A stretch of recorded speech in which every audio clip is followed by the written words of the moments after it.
My name is Tim Gray. I'm president and founder of the WWII Foundation, and we do documentary films on World War II. We're doing stories about men who saved the world. We're doing stories about French resistance people who lived in the woods. It's kind of a little known story of the war. Everybody always focuses on the combatants and even the civilians a lot of the time. So you've got this group of people who live in these individual countries who are fighting back. So I am the typical child of the French resistance, if I may say so. My grandfather was in the resistance, my father was in the resistance, and I grew up when I was 10, 12 with what I call the spirit of the memories.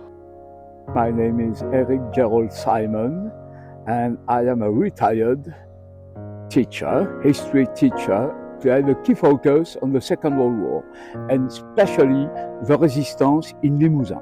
Are we having lunch at your place? Oh, if I had something to eat, yeah. But I was born in Limoges. I did all my studies in Limoges. I love Limoges. Good tradition. Yeah. No thought of Airbnb? No. No.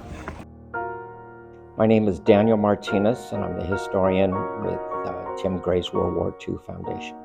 And that perspective some of the historians bring is one of scholastic history, where I bring public history. We're charged with the responsibility of telling the truth as we see it. And in the case of what we have endured, we see the darker side of Nazism, fascism, all of which in some ways we're still facing.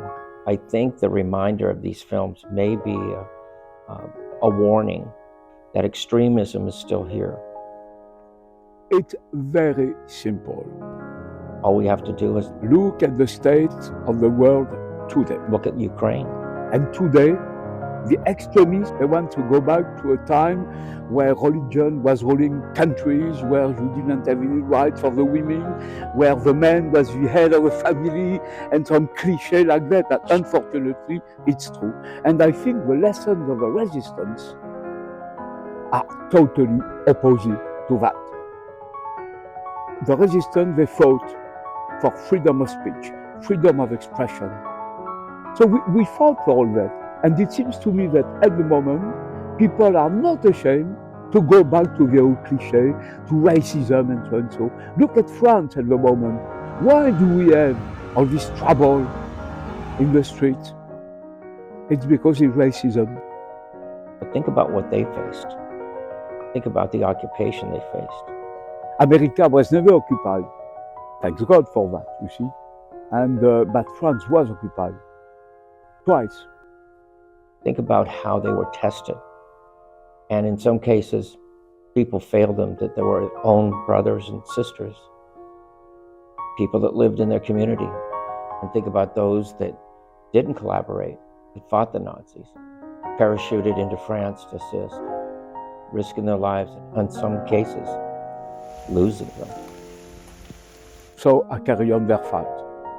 And I want the people of your age, young people, to know what did happen.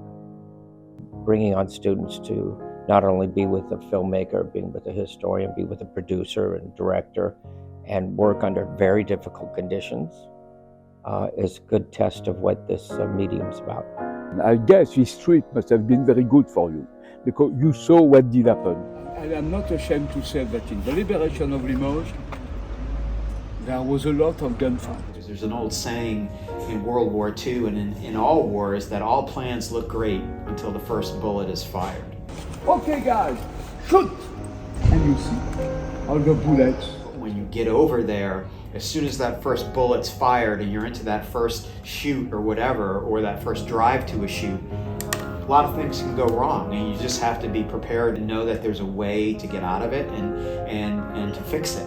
The experience of working together, pluses and minuses of that, going to historic ground and understanding what it means to the people that caretake it and what it means to the nation of France.